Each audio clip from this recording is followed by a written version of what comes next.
बच्चों, आज हम कक्षा 8 के पाठ 4 शब्द विचार के बारे में अध्ययन करते हैं।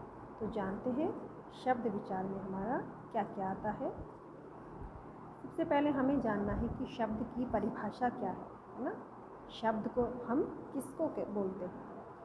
तो जब दो या दो से अधिक वर्णों का मेल होता है और कोई सार्थक ध्वनि का एक समूह बनता है, यानी जिसका कोई अर्थ निकलता हो, तो उसे हम क्या कहते हैं? शब्द कहते हैं।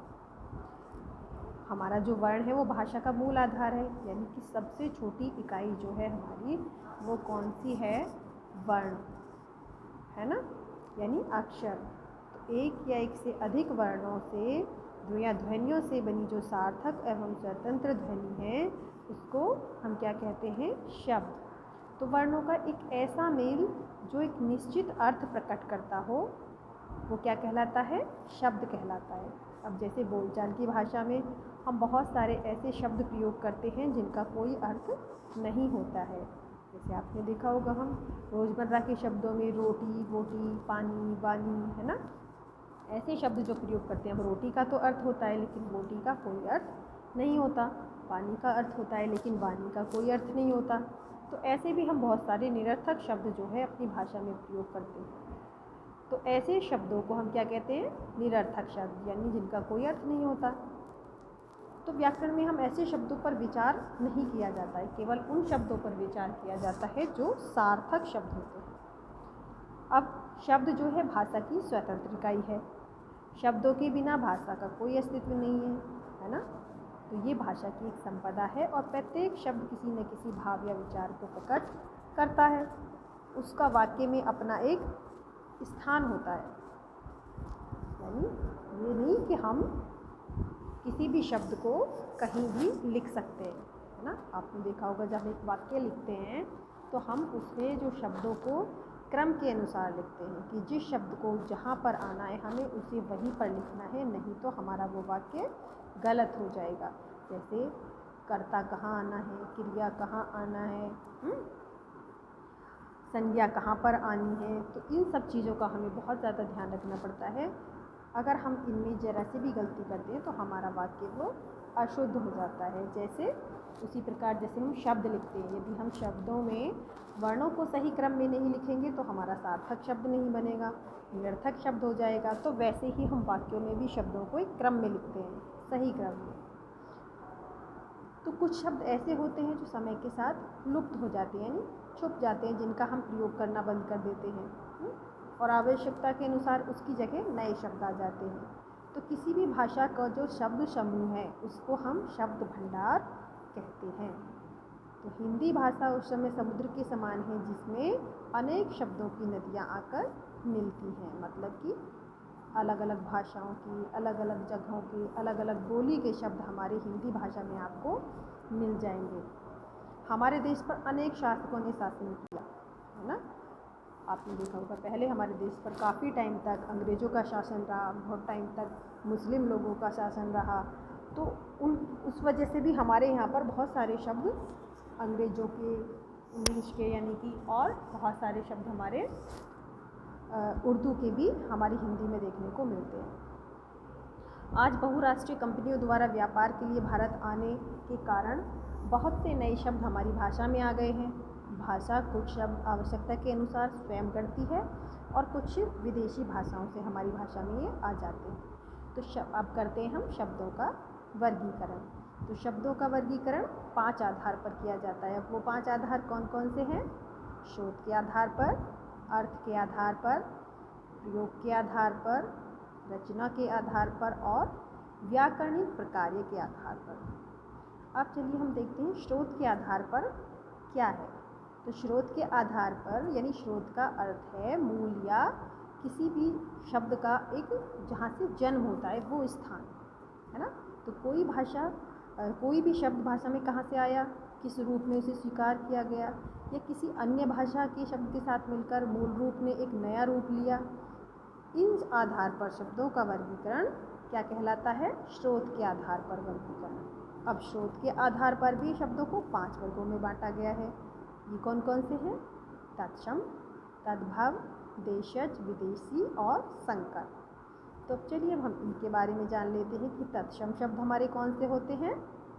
तत्सम शब्द हमारे वो होते हैं जो संस्कृत भाषा के होते हैं और उनको बिना किसी परिवर्तन के हम अपनी हिंदी में प्रयोग करते हैं। तो उन्हें हम क्या कहते हैं, तत्सम। जैसे आपने देखा होगा बहुत सारे शब्द, हृदय, रक्षा, अग्नि, हस्त, माता, कर्म, ये सारे हमारे क्या हैं, संस्कृत के शब्द हैं जिनको हम ज्यों का त्यों बिना परिवर्तित किए हिंदी में प्रयोग करते हैं। तो ये हमारे क्या कहलाते हैं, तत्सम शब्द।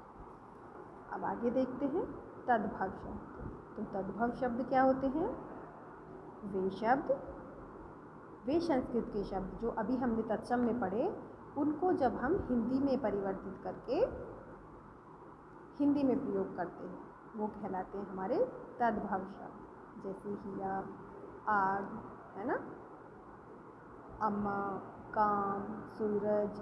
तो सूरज को जैसे हमने तत्सम में क्या बोला था, सूर्य। आग को हमने क्या बोला, अग्नि।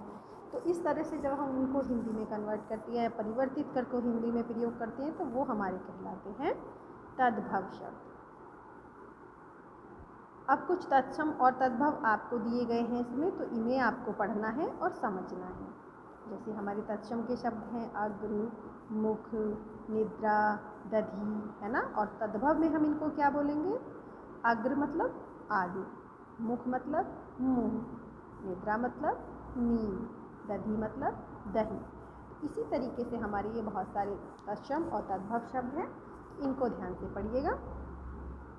थर्ड नंबर पर हमारा आता है देशज शब्द। तो देशज शब्द कौन से होते हैं हमारे, जो शब्द देश के विविध प्रांतों और जातियों की बोलियों से क्षेत्रीय प्रभाव के कारण आवश्यकता अनुसार बनकर प्रचलित हो गए हैं।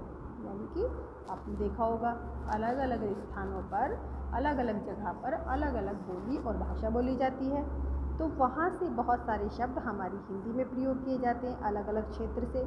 तो वही शब्द हमारे क्या कहलाते हैं, उनमें से कुछ शब्द जो बहुत ज़्यादा प्रचलित हो जाते हैं, बहुत ज़्यादा प्रयोग में किए जाने लगते हैं, वो कहलाते हैं हमारे देशज शब्द। जैसे लोटा, थैला, धड़कन, टांग, गाड़ी, झोपड़ी, डिब्बा, पेट, झगड़ा, खाट, पगड़ी, झुग्गी, फावड़ा आदि, ये सब। इसके बाद हमारे आते हैं विदेशी शब्द। अब विदेशी शब्द हमारे कौन से हैं, विदेशी, जैसे इसी नाम से पता चल रहा है दूसरे देशों के। तो जो शब्द विदेशी भाषाओं से आकर हिंदी में जुड़ गए हमारे, वो हमारे क्या कहलाते हैं, विदेशी शब्द।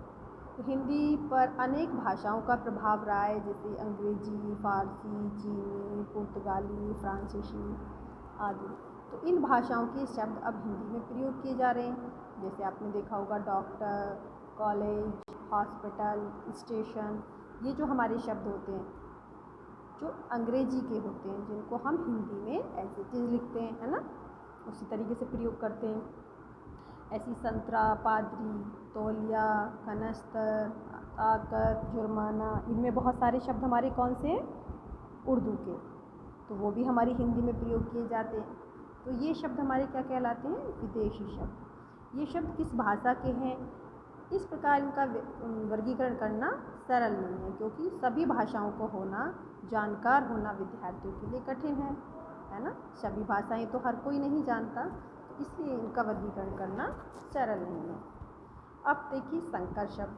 तो संकर शब्द कौन से होते हैं, संकर शब्द हमारे होते हैं जो दो भाषाओं से मिलकर बनते हैं, यानी अलग अलग भाषाओं से, वो हमारे कहलाते हैं संकर शब्द। जैसे इसमें देखिए वर्षगांठ, कपड़ा, उद्योग, पूंजीपति, मांगपत्र, ये सारे शब्द हमारे किससे मिलकर बने, दो भाषाओं से। कौन कौन सी, हिंदी और संस्कृत। फलदार, थानेदार, घड़ीसाज, किताब घर, नुकसानदायक, ये हमारे कौन सी दो भाषाओं से मिलकर बने हैं, हिंदी और फारसी। यानी हम इन शब्दों को अलग अलग करके भी लिख सकते हैं, जैसे फलदार, फल और दार, थानेदार, थाने और दार, घड़ीसाज, घड़ी और साज, इस तरीके से। ऐसी रेल यात्री, सिनेमा घर, रेलगाड़ी, टिकट घर, ये हमारे किन शब्द दो भाषाओं से मिलकर बने हैं, अंग्रेजी और हिंदी से। तो इस प्रकार हमारे ये क्या हुए, हमारे ये हुए कौन से शब्द, स्रोत के आधार पर। तो आज हमने इतना जाना, अब इससे आगे का हम जानेंगे अपनी अगली वीडियो में। धन्यवाद।